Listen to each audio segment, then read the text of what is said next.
Good morning, folks. Welcome to Coffee Break with Rudy and Lance Coffey. I'm Rudy Castro, or Pastor Rudy Castro, and this is my co-host Lance Coffey. Morning, how is everybody doing? Everybody, welcome to the 915. This is our third. Number three, right? And so we had a lot of feedback from the previous video that we recorded, and people want to know more about what happened. People weren't aware about everything that was happening during the immigration crisis of 21, 22. Yeah. Up until 2023. And the last time I spoke about being in Del Rio and Eagle Pass, and we really didn't talk about what was going on here in El Paso during the same time.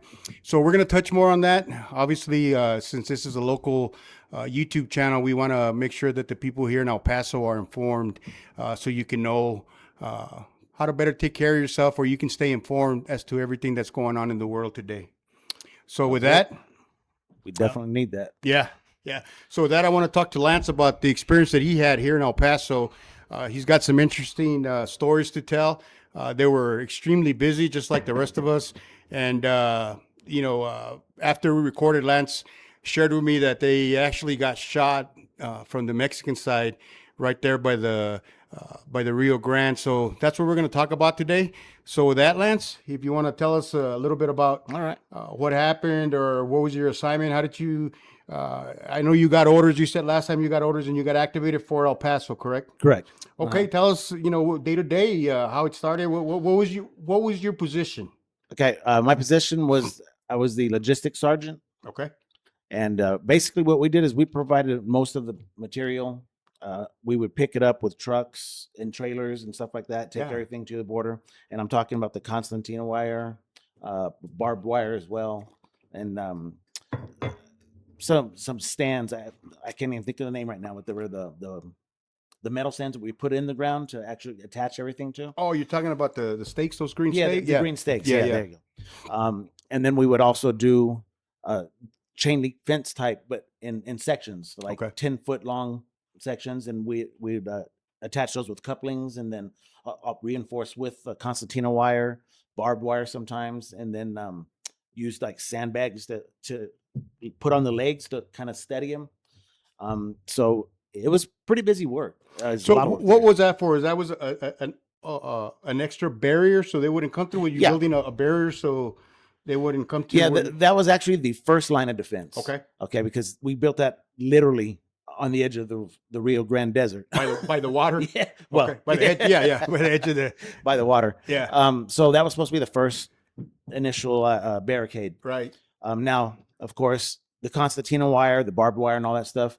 Get a pair of bolt cutters or heavy duty scissors, cut right through them, which is what happened a lot. Oh, really? So once you guys got how much fencing do you guys think approximate miles? Do you guys think 3-4 miles, or? All told, I'd say is probably somewhere in the neighborhood of 15 miles, maybe 20 miles. So people here in El Paso are familiar with the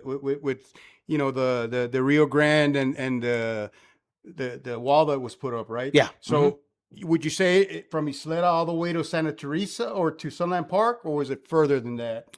Okay, so we didn't actually get into Sunland Park because that turned into New Mexico. That's correct. Okay. And we did try to do that, and for whatever reason, the Sunland Park mayor and city council denied us to complete it to the end of that road that actually divides it. It just slipped my mind. Is it McNutt or McNutt? Yeah. There you go. Okay. And that old age, you guys. Right. I tell you. So anyway, so we stopped right around McNutt. Now, mind you, in that area, that's an area of the Rio Grande where they actually have water. It's a pretty good levee, right? You've seen it. I've seen it. Yeah. And of course, further east, it gets drier and drier, and that's why I call it the Rio Grande Desert. Yeah. There's rarely water there. But anyway, so that was our first line of defense. Right. And I'll tell you something. There was actually times that we would be building the barricades or doing something, and I'm not kidding, 50 yards away from us, a group of 20, 30 or more would be there. They'd look right at us, cut the fence, and oh my goodness! Right in front of you? Right in front of us. Yeah. Wow. And was Border Patrol there as well? Border Patrol would be around. Texas State Troopers also helped us, and the National Guard guys. And what would they do when they come across? Just turn themselves in, or? They would just come and like wait by the big fence, the big brown wall. Right. But so when they did that, we had radios and everything. So if there was no law enforcement in the immediate area, we'd say, hey, we got some runners over here and by gate 28 or gate 40 or wherever it was. And they would respond. And then Border Patrol would, or the troopers would round them up, search them and all that. Have them line up, get information, I guess like names, get counts and all that. And then Right. buses would eventually come, or the transport, like the pack vans, like the 15 pack vans. Mm-hmm. They would come, load them up, and then transport them. Where, I'm not sure, but some sort of processing center. Right. More than likely one of the camps that's going on. Okay. And how many hours usually, typically, right? Did you work in a day, in a week, or did you guys have any days off, or what kind of battle rhythm or what kind of tempo were you guys on? On a hustle. I mean, turn two is an old Navy phrase. Turn two, get to work. We were busy, and usually we'd start morning formation somewhere around 06, sometimes earlier, and we'd work 12, 14, 16 hours sometimes. We did have some night ops as well, where we worked all through the night. But even with that, and even with our presence, they would look right in our eyes and be like, this ain't gonna stop us, and just cut and come right there. Wow. Now- and so that CT wire, right? Obviously, all that fencing and stuff, it costs money. Yeah. Right? Would they be charged for the destruction of the property, or who's paying for that? Taxpayers are paying for that. Okay. Now, as far as if they face any criminal charges for destruction of government property, which it was at the time, Right. or state government or federal government, whichever, I'm not sure, but they would be charged with the USC code for illegally crossing into the U.S. Okay. And then from there, like I said, they would take them to a processing center, and sometimes they were able to weed out the really bad characters. Okay. If it popped up with some sort of warrant or criminal history, like violence and all that, and they would be immediately reported, is my understanding. Okay. I didn't work in that portion of it as far as the deportation or the in-processing, but that's what I understand would happen. Now, also though, and I mentioned this on our last show, you could see the evidence of all these people running across the border highway. Now, the speed limit there is what, 60, 65? 65, I believe. Okay, and how many people actually follow that speed limit?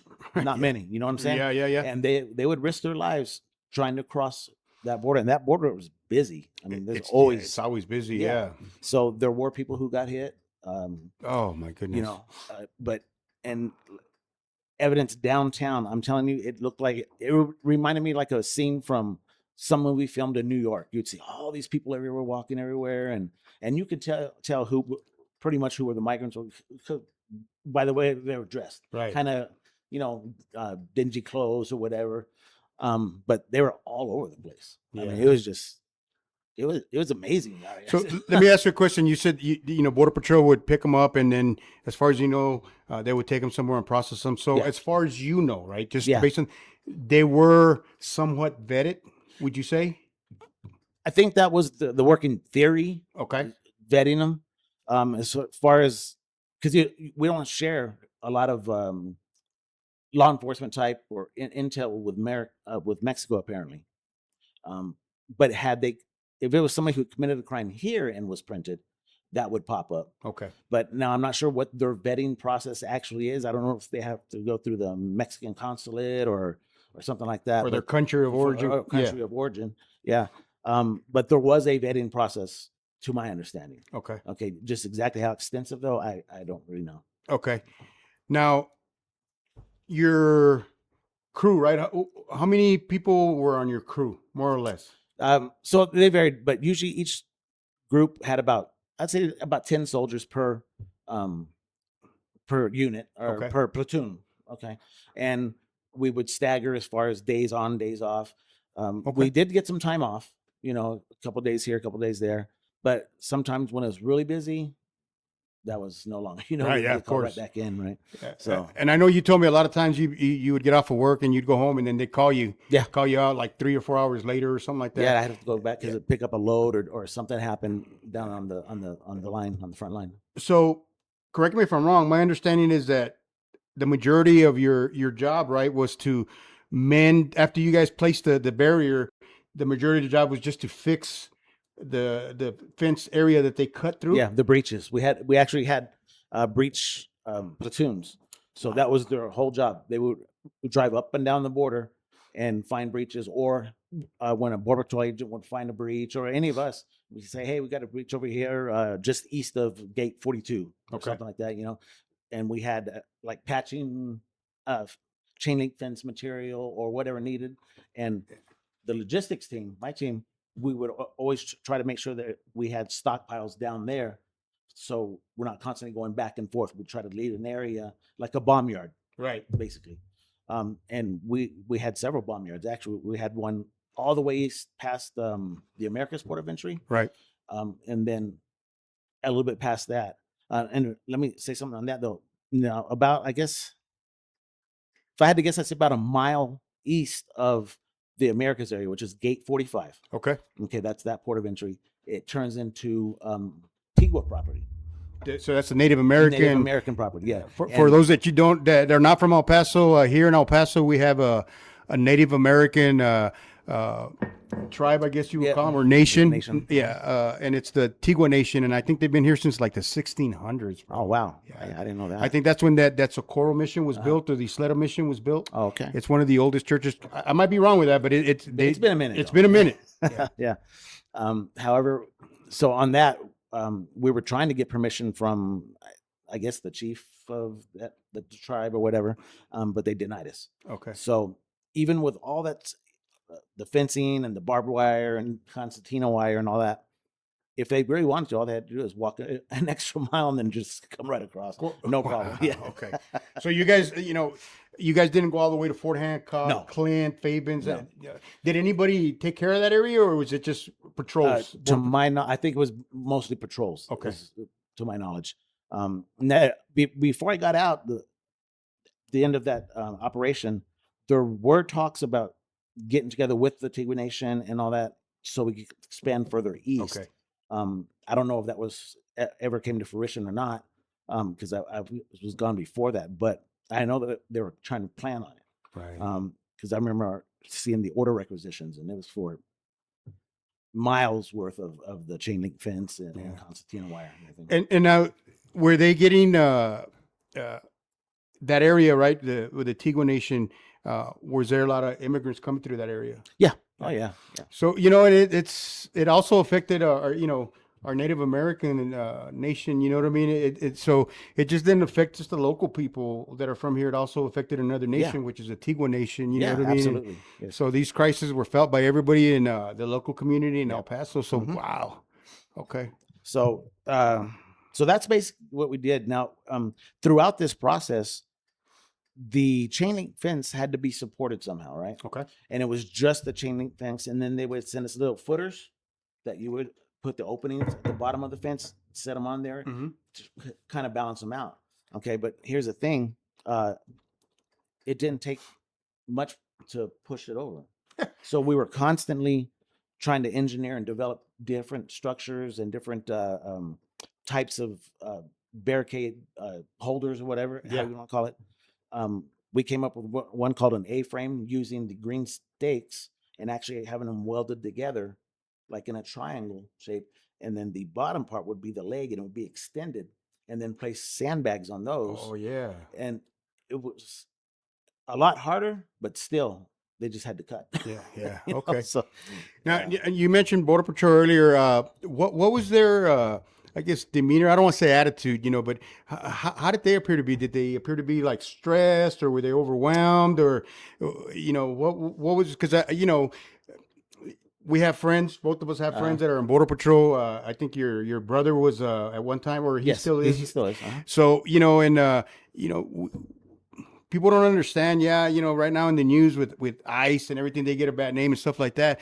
But did anybody ever consider the work that those poor guys did? I mean, I'm sure they were working up to many hours and stuff like that. I mean, yeah, absolutely. And then imagine this though, during summertime, when we know how it gets here, 110 degrees sometimes, and then in full battle gear. Oh, flak jackets. We all carried weapons, our own weapons. Right.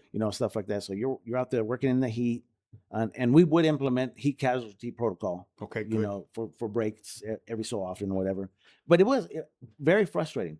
There was times that I helped the platoons actually putting up the fence line and all that, and we'd move down to the next sector, and within an hour or so, the sector we just finished was already cut through and broke down. Yeah, wow. Very frustrating. Yeah. And we weren't allowed to chase them down. We weren't supposed to chase them. We weren't even supposed to go hands-on unless absolutely necessary. Yeah. Wow. So, but I mean, Border Patrol, what was did they seem overwhelmed? Oh, yeah. No, definitely. Definitely. We all were overwhelmed. Yeah. Yeah. Those poor guys probably didn't even have days off, right? Probably not. I don't know how their schedule worked, but yeah, I don't think they have very much time off, just like we did. You know, Yeah. it was pretty hectic and fast paced. Yeah. Yeah. Wow. And, you know, I mentioned this, you know, we're not political and stuff like that. You know, I believe, my personal belief is that, you know, this country's a great country. And, you know, if you want to move here and stuff, absolutely, you know, Yeah, but, definitely. you know, we do have a legal process that we have to go through, or, you know, and as long as they abide by that, you know, it's absolutely, to me, the more the merrier. You know, there's talks that, you know, we need certain people to do certain jobs here in America, Yeah. and that are declining. And for me, especially agricultural work, you know, Right. You know, as Americans, you know, I believe that we've kind of been spoiled, and nobody wants to do those type of jobs anymore. You just took the words right out of my mouth. That's what I was going to say. Yeah. Yeah, absolutely. And you know, and we don't understand how important those type of jobs are. That's who keeps us fed. Yeah. That's who keeps, you know, without food, obviously, you know, we wouldn't go very Yeah, far, right? exactly. So, you know, I'm all for that, you know, but, you know, I could just imagine this type of stress you were not, you know, not just because of the influx of illegal or undocumented illegals that are coming in, right? But you also had to threat because you didn't know who was coming in. Exactly. You know what I mean? So I'm sure that you guys were always on heightened alert, and, you know, Always. Yeah. So to touch on that a little bit, there were incidents where shots were fired. Okay. Now, and I think I stated this in the last one. I don't think it was to try to hit anybody, but more to gauge our response and how long it would take to respond. You know, Right. The recon part. But yeah, we had to be at a high level of readiness, readiness. alertness, yeah. Lost my mind there for a minute. But we had to always be with our heads on a swivel, covering our six. And we tried as much as possible to have somebody watching over the crews that were building or repairing the fences and all that. Was that always the case, or something? Because No, it was always the case. you always had security. Yes, we always had to. Yeah. So that was like a regulation or a policy, maybe. Yeah, like SOP. Maybe Okay. like an SOP. Yeah. Okay, which is good. Yes, definitely. So, you know, and I'm glad you brought that up. You know, while I was in Eagle Pass and Del Rio, obviously I kept up with what was going on in El Paso, the news, and then I would talk to you and stuff. And not only you, but other Texas State Guard members. And I remember that, you know, there was a time there that they were throwing rocks at you guys, and then they actually crossed over the barrier that you're talking about, that you could, and they started coming at you. Oh, yeah. Were you involved in any of that? Yeah, we got rushed. I mean, the rock throwing or any object they had in their hand, and we'd get surrounded. I mean, so say there was 5 or 6 of us doing whatever, and a whole group would come around, and they did it tactically. They would close us in. So what I would tell my guys that were with me, we'd go kind of back to back, just to get the 360, and always call it in so we could get some assistance from Border Patrol or the state troopers or whomever was there. But it did happen a lot. There was a few people who got not serious or severe injuries, but, you know, a couple lacerations, bumps on the head from the rocks, and things like that. So when they would surround you, what was the purpose? Was it try to intimidate you, or they were actually thinking of assaulting you guys? Or, I mean, hard to tell what they were actually thinking. But there were some instances where they would not so much assault us as in punching us, but push through us physically to move us out of the way. And that happened to several different groups or platoons, and even with the Border Patrol, they were overwhelmed. You know, yeah, of course. Now, and of course, we can't. To defend ourselves, yes, we could. If we had to put hands on, we would. And of course, if it came down to a life or death type thing, we were armed, like I said, fully armed. Yeah. And if we had to respond, we'd respond. Okay. Was there an incident where you were shot at or shot in the area where you needed to respond or you took action or anything like that? Yeah.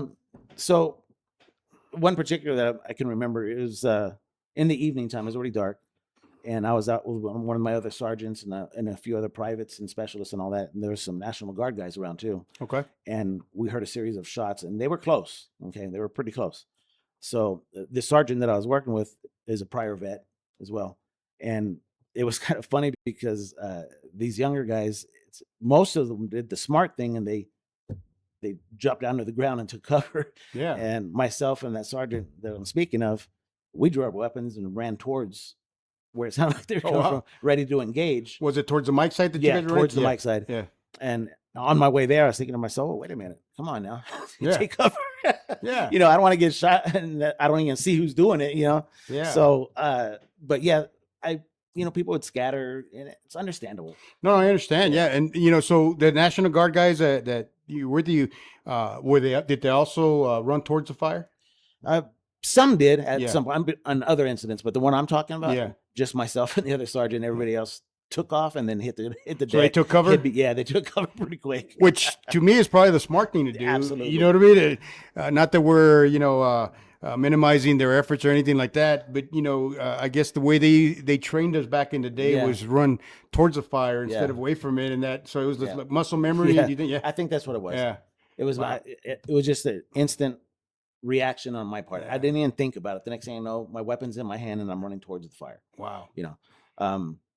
A lot of the people that were actually on the mission, with the National Guard and with Texas State Guard, a lot of them weren't even prior service, active service, or in a combat zone, hot zone, or anything like that. And they're young, of course, 22, 23 years old. So I think that's a natural instinct, probably for anybody. If you start hearing gunshots, you want to duck or take cover. Yeah. But like you said, unfortunately, with people like you and I, that's not how we were trained, and it was beat into us pretty much. So I think it was just instinct that kicked in. And we also got to remember, I don't remember in basic training, I might be wrong that they ever taught us crowd control or anything like that. You know what I mean? So they train these soldiers, or they should be training these soldiers for battle in a battlefield, in a war. And this was more of a humanitarian type mission type. Humanitarian and to discourage, trying. So so I'm sure that they did pocket training, or they did some type of training to bring them up to speed, but that's not how they're originally trained. You know what I mean? They're not trained for civilians or for crowd control and stuff like that. So I could imagine these poor guys were went through basic training in AIT thinking or prepared or trained in a certain way, and then now you're put on the border, and it's like, and then not only that, but I know where we were at, our hands were pretty much tied. Yeah. And as far as the rules of engagement, I was a chaplain, so I didn't particularly carry a weapon. Wink, wink. Yeah. And and pistol packing, pastor. So but I would hear the commanders, give the rules of engagement, or the ROEs, and I was with my police background and stuff, the ROEs were incredible. That they literally told the service members that unless you could see the white of their eyes, right, and they were physically threatening you, and unless you could see the white of their eyes, you cannot fire back. You're not supposed to engage. Yeah, so I mean that's pretty close. You know what I mean? And absolutely. So I don't know why that they did that. Luckily, up until now, I don't remember any serious injuries where. Other than drowning, where a soldier or a state trooper or a border patrol agent was killed or hurt severely. Yeah, to my knowledge, no, that hadn't happened. But we did have some that would get lacerations on the head from getting hit by a rock, or when they actually. There was one period when we had stepped up our presence there, and they were shorthanded on personnel or buses or something. Right. And the migrants started getting anxious about it. Restless, yeah. Very restless. And so they'd be waiting by whichever gate was designated the pickup gate, which it did change every now and then, like 40 or 45 or something like that. But they started just pushing the way forward and trying to make the Border Patrol or make us open the sliding door for the wall. Yeah. Stuff like that. And they would, I mean, literally run us over if we didn't get out of the way. Yeah. So, but as far as like serious injuries, I didn't hear of any here. I don't know that further east.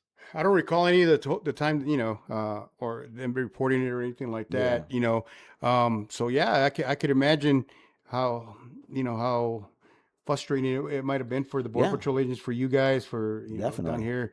That's, it goes without saying, man, that, thank you for what you guys did out there, man. And so the individuals that were coming through, were they, what kind of countries of origin did you guys see here locally in El Paso?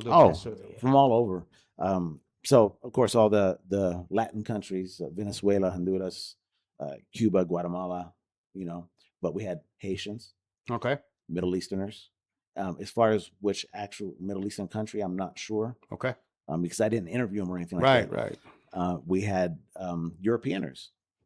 Okay. Really? Yeah. Ukrainians, Chinese, Koreans. Yeah. And whether or not they're North Koreans or not, didn't know, but yeah, a lot. And like we talked a little bit about in the last one, fighting age males. Yeah. Almost all the time. There were some older men, of course. Don't get me wrong.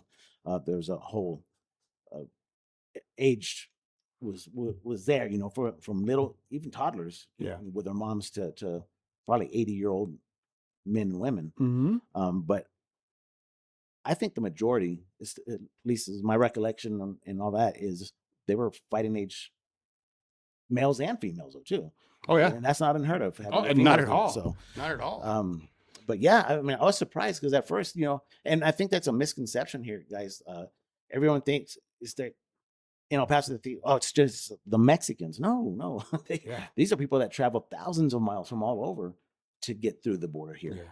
Yeah. It is a little bit easier here in El Paso, I'd say, because there is no river. Actually, I mean, it's very rare that there's any river, any water. I think they open up from Elephant Butte once a year, and it gets flooded. The floodgates down. Yeah, so that does happen sometimes. And of course, when it would rain heavy, which isn't very often here, but it would create some water and all that, and then puddles. Puddle. Yeah, the puddles drowning in an inch puddle. But do you know that canal that's right before the wall, the border wall? Yeah. Now that would fill up, and a few times I heard reports of bodies being found miles and miles downstream from that canal. The undertow in that is ridiculous. Yeah, and that's a man-made canal. And that's a man-made canal. Yes. Wow. So it was like 3 barriers that you had to get through, right? Pretty much. Yeah. And then the border highway. Yeah, So so now along the border highway, we had troopers, we had border patrol. I would see sometimes the customs vehicles as well, things like that, and traffic stops all the time. Because their probable cause right then was because of the mass immigration. You know what I mean? Yeah. So they see a car packed with a bunch of people or something. We're picking somebody up on the side of the road late at night, especially in the dark. It happened a lot. And our troopers, the border patrol guys, they were on their game pretty good. I would see a lot of the action afterwards or the traffic stops. But again, as far as after the initial processing, they would identify who they could identify and load them onto buses and then take them off to the processing center or wherever. Wow. Yeah. Okay. Yeah, I know when I got back to El Paso in November of 2023, I mean, it seemed like every day I would turn on the news in the morning when I would wake up and there was pursuits almost every day. And, this is not me. According to the media, it was, illegal immigrants, or they were transporting illegal immigrants and they were running, trying to get away.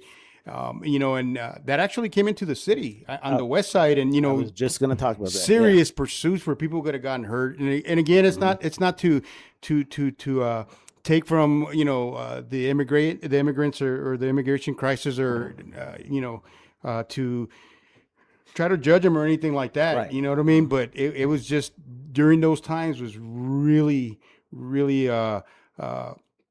unique times for El Paso. I'll put it that way. Yeah, definitely. Because I mean, we've always had the illegal crossings here, but with that open border policy, that really created mass influx, a Yeah. lot more than we used to see. Yeah. When I was a kid, growing up, we lived right by the border, Uh-huh. by the border highway and stuff. And I remember as a kid, you'd see them, but with the wall wasn't built and border patrol wasn't, I guess, in numbers the way it is Right. now, So I would see them crossing, but two at a time. Yeah. You know what I mean? And they I were remember friendly. that, Yeah, they were friendly. And back in those days, you could tell that Yeah. they were from this country right away. And, because of their clothes, and I'm not making fun of them or Yeah. judging them, and I would think about that as I was growing up, that I never thought that El Paso would become like the focal point for mass immigrant. That was, it was in my definitely did. hometown. Yeah. It was like, wow, we were on the news almost every day. Oh yeah. It I was, remember that. and we'd see San Diego in the news, but maybe because we're not local, it didn't seem like it was that bad over there. Right. Yeah. And honestly, I bet you it's the same. They weren't putting everything out and trying to keep stuff hush how they did here. Maybe. Yeah. Maybe. But Yeah. And yeah, so I don't know. We talked about it last time, but yeah, that that the when the president was coming in, or who was coming in, that they cleaned up the streets, they paid for their hotels. Vice President Kamala Harris. Talk about that. All right. So I don't remember if it was in 2023. I think it was, though. Yeah. We were advised that Kamala Harris was going to be paying a visit to the border to look at what we were doing. Okay. Now, here's the thing. So before that, you could see them everywhere. Yeah. All over. And when you say everywhere, downtown, and even further within, Yeah. But most of the congregation, most of the people were because I remember watching the news. They were all over churches. They were just everywhere downtown by Segundo Barrio and that area. Oh yeah, definitely by Bowie. Bowie, yeah. La Bowie. Yeah. So now, before Vice President Harris got here, we were working, and I started noticing slowly but surely, it seemed like less and less people were right there in downtown in the streets and all that. I was thinking, so when the vice president got here, it was all cleaned up. We had to clean. They had us actually doing extra work, picking up all the clothes and all the trash that was left. And in downtown El Paso? Well, not in downtown, but on the border. Okay, yeah. So the pictures that I showed on the last one, right? Yeah, all that stuff, kind of stuff. Was it was just as bad or probably worse, right? It was just as bad at least at minimum. Yeah. So the whole area got tasked with cleaning all that up, and then Kamala Harris got here, and it's like hardly anybody in the streets. And one of her comments was something to the effect of, "Well, it didn't look that bad in El Paso," or something like that. Right. Well, I come to find out later, and they were all put in hotels or motels, and kind of like hidden away. Yeah. So it didn't look as bad as what people were saying. Yeah, because that stuff was going to be reported nationally. Yes, exactly. Wow. Yeah, Okay. yeah. Wow. That's incredible. That's so it's to me it's troubling, again because of the military age men. Uh-huh. And that's what scares me, especially now with what's going on around the world.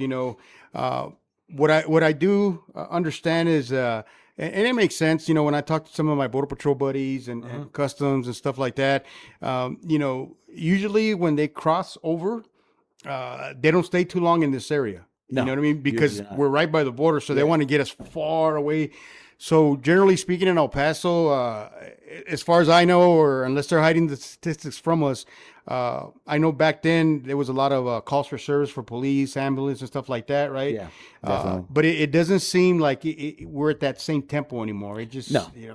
And they close the border, whatnot, but it just seems that as far as when I'm out on the streets and stuff like that, I don't. It's very rare that I suspect somebody of being, you know what I mean? Yeah, yeah. So I plus the conversations that I've had is that they go elsewhere. They definitely do. Yeah. And a lot of them, the ones that do get detained and put in the camps, they go through the processing and all that. And my understanding was that they were in the camps until their sponsor could be located. Sponsor being the person living here in America.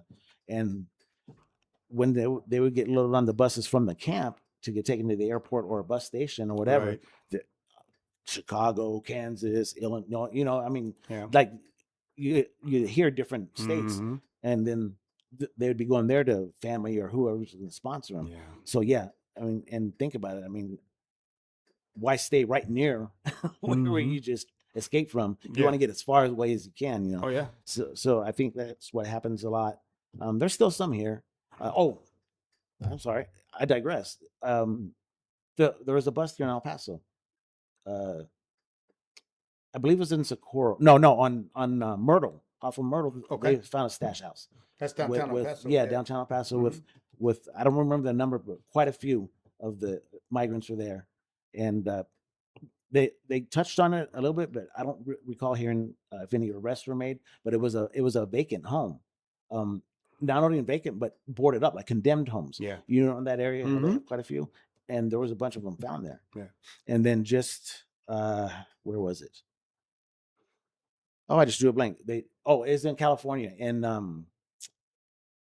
I forget the name of the city. But anyway, they found, not just busted, they found 50 underage children, some of whom have been missing for years Wow. in a home, Yeah. and they did make 7 arrests though. Okay. And this was part of a child sex trafficking ring. Yeah. And these kids were from all over, but it looked like most of them were of Hispanic origin of some Right. sort. But that kind of 50. Yeah. Just in that house. Yeah. How many more are there? You know? No, I know. Like I said, when I first got back, they were finding them not just downtown. I know they found some in our neighboring state in Chaparral, New Mexico, Yeah. which is pretty much attached to El Paso. They Yes. found some over there. I know they found some in different locations in El Paso. Yeah. Mhm. And I know here recently I saw that in Juarez, Mexico, our sister city, there's, from what I'm understanding, there's still a lot of stash houses over there where they're keeping them, Oh, I'm until sure they there- can I'm cross sure them. there are. And Yeah. and the tunnel situation. Oh, the they're tunnels. still we still Oh have yeah. those. Oh yeah. It's They're crazy. everywhere. But Hmm. so that's as far as day-to-day operations, that's pretty much what it consisted of. Build, move on, build another section, and then the patch up crew would come behind you to Yeah. fix what you just built, you Yeah. know. And it was nonstop, constantly. Yeah. But let me tell you, man, what kind of I'm sure, running around like that at a certain tempo and stuff like that. How did that affect your mental health? How did that affect, You know, or not just you, the men and women that you were working with? Could you tell it was taking a toll on them? I could see some stressors. Yeah. Different things. As far as myself, I do suffer from PTSD and some anxiety. But yeah, sometimes it was it felt like if you were washing a dirty dish or something, and no matter how much you scrubbed it, as soon as you rinsed it off, it was still dirty. Yeah. You know, if that's even an analogy, but it's like nonstop. And this is built. It's good to go. Let's go to this section, and then It's frustrating. almost Yeah. like really Yeah. frustrating. Yeah. And I can imagine how the guys that actually were doing the building day in and day out, I would see the frustration there. Oh yeah. Definitely. Right. Because it's like you put it up, they cut through it. Mm-hmm. You put it up, they knock it down. Right. It was, yeah. So I can imagine that their stress level was probably up there with mine as well. Yeah. And I want to highlight that people, they want to discredit law enforcement or badger law enforcement and stuff, but people forget that law enforcement officers are human, and they still suffer from effects. Nobody takes into account everything that they've been through, the frustration and stuff like that. And then when you don't have people backing you up, that just adds to Yes. to that individual's stress or whatever, and it's hard. I mean, it's hard for them to be out there doing the job that they're doing, particularly, because it's, to me, it was certain cases were humanitarian, Right. you know what I mean? So that just takes a toll on everybody, Yeah, I definitely. You could see it, and not just the frustration, but the tiredness. Yeah. People are going for a couple days without hardly any sleep. And Right. that's me on a regular day. So Yeah. imagine with that, Yeah. it was a lot more. But yeah, I could definitely see stressors or people with stressors.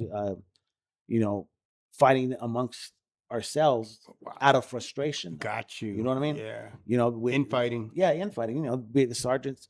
Hey, get that put up now. You know, Right. so I just put it up. Look at it. You know, it's down Yeah. or it's cut through or Yeah. So they were pretty clever as far as coming over. So, I want to give a shout out to all the Border Patrol agents out there, Immigration and Customs Enforcement. Yes. Again, it's a tough job. All our police officers, state troopers, and our guardsmen, both state and federal. Oh, definitely. Thank you for your service and thank you for what you guys are doing. I know I personally am very gracious and fortunate that we have that. And thank you guys for protecting us here at home. Oh, you know what? Our local law enforcement, federal law enforcement guys did an outstanding job. They're still doing an outstanding job. Yeah. It's a hard, thankless job. Yeah. And you see how it is. You know, now they're being called murderers and whatever. Yeah. You know, just all these derogatory names. They're doing their job. Right. Okay. Now, I do understand that there are some bad apples, just with anything else, like anywhere else. Mm-hmm. Exactly. But definitely shout out to all of them. I appreciated you guys being out there with me. I knew I had my 6 covered, as well as them knowing that I had their 6s. You know. Right. But they worked a lot. You know, and it's very stressful. Very Yeah. stressful. At local city, El Paso PD wasn't allowed to go within the border wall. Right. That's because that's federal jurisdiction, yeah. right? We did have some sheriffs that would be right at the wall. Right. But as far as getting in, if you weren't Customs, Border Patrol, or military affiliated, you weren't supposed to be there. Or some contractors too. No, I got you. Yeah, it was definitely some turbulent times that we were in. Oh yeah. And my biggest fear right now, again, and we spoke about it in the previous episode, right, is the sleeper cells, and that's what I'm concerned about. And I just hope to God that nothing of that type of magnitude happens. And hopefully the people that are here, hopefully they don't have nefarious reasons for being here or ulterior motives. Which I honestly believe the majority don't. Right. They actually legitimately just want a better life and all that. And I get that, and I'm all for that. But just do it the right way. Yeah. Because you wind up getting yourself in trouble. Yeah. If you've never been in trouble before, now you have a record.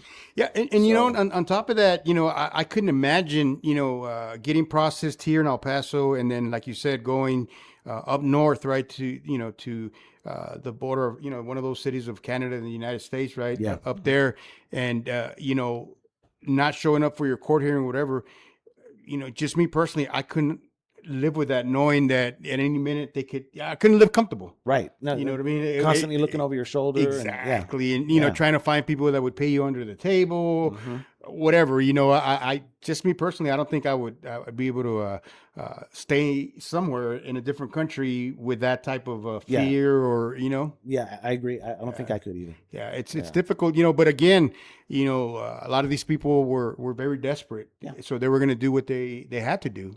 And that's completely understandable. Yeah. So, I'm not bashing the ones who did it illegally or whatever. I get it. Yeah. Okay. But it's in their best interest to do it the right way. Oh yeah. Because now they do have a record. Right. Because that's a federal crime. Yeah. Right. So, but again, I know the process is long. I can only imagine what the line is like over there trying to come in through the ports of entry. Oh yeah. I personally don't go to Juarez or anything like that. Mm. The last time I went actually was with you. Remember that time I got really sick? Oh, when you bronchitis. Like bad. That was like 15 years ago, brother. I think more maybe. Anyway, hey, don't get not that old. Come on now. Wow, that was a long time ago. I'm still 35. Come on now. Right. No. But that was the last time that I actually went to Juarez. Wow. That was a long time ago. Yeah. So my personal story as far as humanitarian and I'll leave you guys with this unless Lance still has anything else to put out, but the time that I was in Eagle Pass, and I've told a lot of people about this, I think I even told you, we were staying at like a fob. Right. Away from the main city. I think we were staying away 19 miles away from Eagle Pass. Right. Yeah. And, so, my days would start at, by 6 o'clock, I was already at work, because, we stayed off the, as far as, most officers stayed off the compound that we were like at, in an apartment or we had something. hotels and Yeah. stuff. And, so, the whole day, as a chaplain, you're ministering to people, you're talking to people, and, some of the stuff that you hear is what we're talking about right now, Right. from the soldiers, the frustration and, their chain of command and the drownings and stuff they were seeing, so, needless to say, by the end of the day, I was drained, God. so, tell me about it. yeah. So, at 1700, I usually be on the way home, and I was headed home. It was probably about closer to 1800. And it was a really, really stressful day. I was so tired. Well, you cake eaters had it easier than us grunts.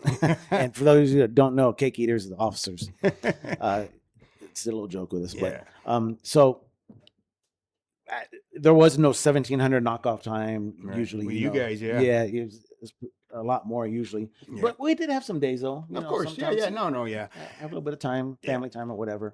But yes, the stress and knowing, and I didn't say this earlier, but I was the NCOIC, non-commissioned officer in charge, right? And so even on my days off, I had to have my phone on, and it happened multiple times that I'd get the call and say, "Hey, you need to get in here and get this fixed," right?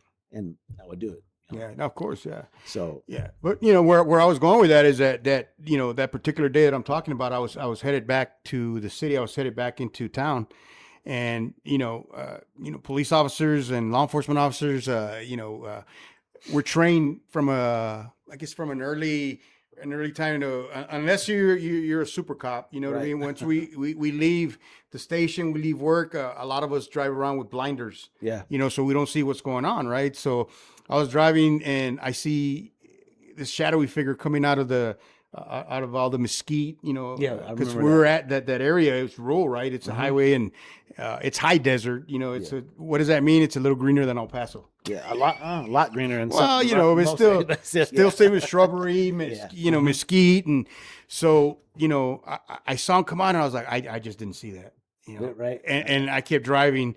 And I looked through the rear mirror. Yeah, sure enough, it was, and I knew right away, that it was, probably an undocumented individual. And I'm like, I didn't see that. I was driving, and you know what, Lance? I really believe that the Holy Spirit was talking to me, because I went down maybe about half a mile, and again, I don't hear anything audible, right? But in my head, I heard turn around, and I'm nope.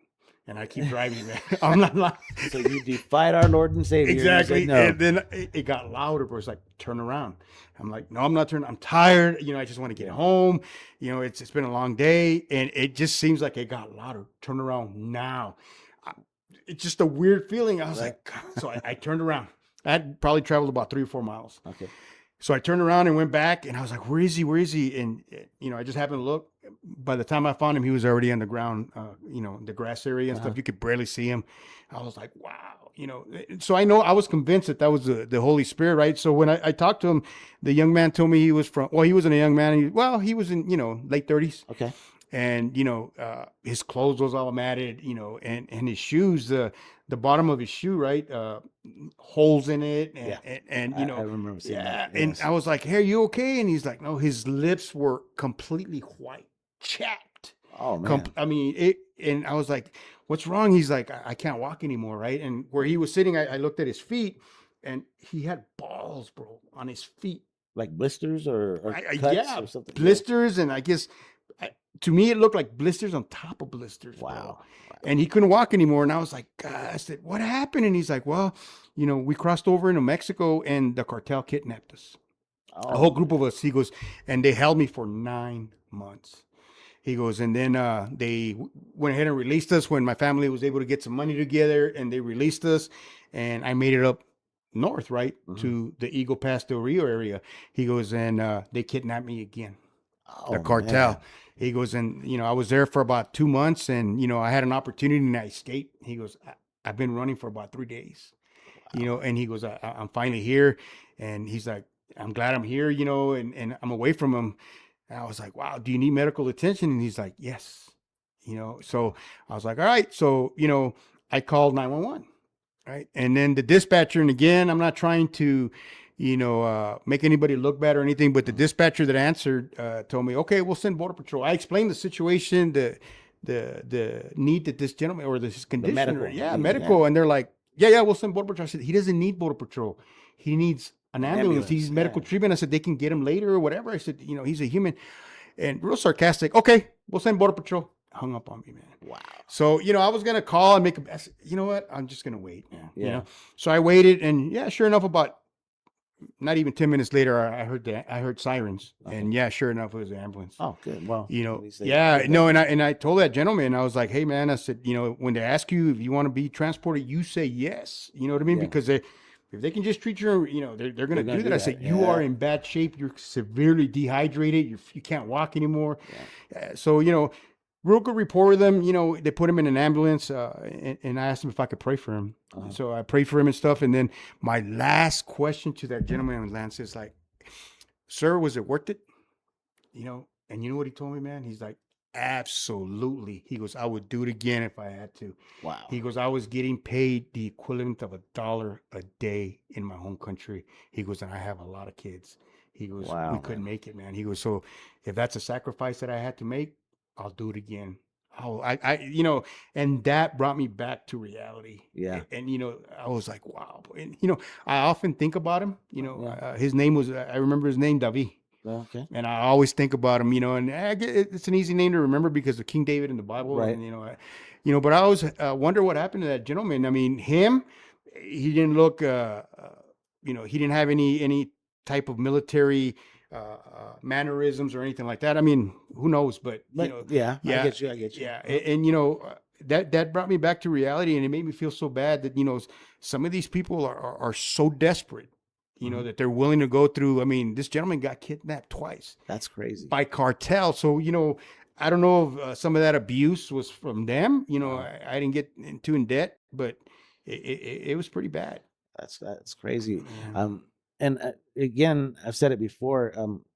I get that the desire and that they want to come over and have a better life, but they're setting themselves up for failure by doing it illegal. No, I agree. I'm all for immigration.